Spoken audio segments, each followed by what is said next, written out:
Alam mo, itong isiminay sa FB page na take down. Sinong ipa-take down ng isiminay at DZAR 1026 Manila? Ha? Ikaw. Kayo mga Pinklawan, Dilawan, Pro Kapamilya, Makabayan Black at Pro Marcos. Pwede ba? Tumigil ka sa pag-take down ng isiminay dito? Totoong balita tong isiminay, hindi to fake news. Kayo may fake news. Sana ipa-take down ng ang mga Litsi Ibisbin na yan. Itong Litsi Ibisbin, kalaban sa mga Duterte. Galit ba kayo sa mga Duterte at Pastor Kibuloy? Ha? Sobra ng ginagawa nyo, ha? Tama na. Tama na sa mga kalukuhan mo.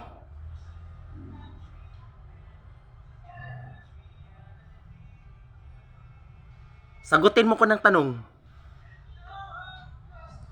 Bakit suspend ang isiminay ang Facebook? Bakit suspend ang isiminay sa Facebook? Bakit? Totoo namang balita. Kayo mga fake news kayo. Huwag mong takutan. Huwag mong bastusin. Ngayon, masaya ba kayo sa mga wala nang isiminay sa Facebook page? Masaya ba kayo? Sagot! Utang ina nyo, sobra na kayo, ha? Pwede ba tumigil na kayo sa mga kalukuhan mo? Mag-surrender na kayo. Ikaw, si ADG Turi, dapat patong-patong ka ng kaso. Hindi ka Inglesa ni Kristo. Mukha kang diwata. Gago ka. Ikaw naman, President Marcos, mukha kang dilawan. Hindi kagaya ng tatay mo. Itong tatay mo, abogado. Ikaw hindi ka abogado. Ikaw, Lisa Aranita Marcos, sobra ng ginagawa mo. Kasen ka ni Maruhas na yan? Oh!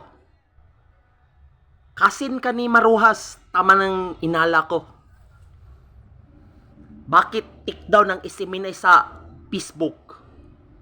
Ha? Sobra nang ginagawa nyo sa pag mali ang impormasyon ninyo.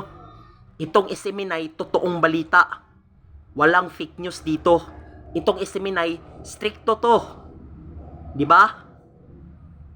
Dapat mawala na kayo sa mga mainstream media kayo eh. Dapat ipa-take down ng mainstream media, mga abusado kayo, ha. Maraming salamat. Yan ang video ko.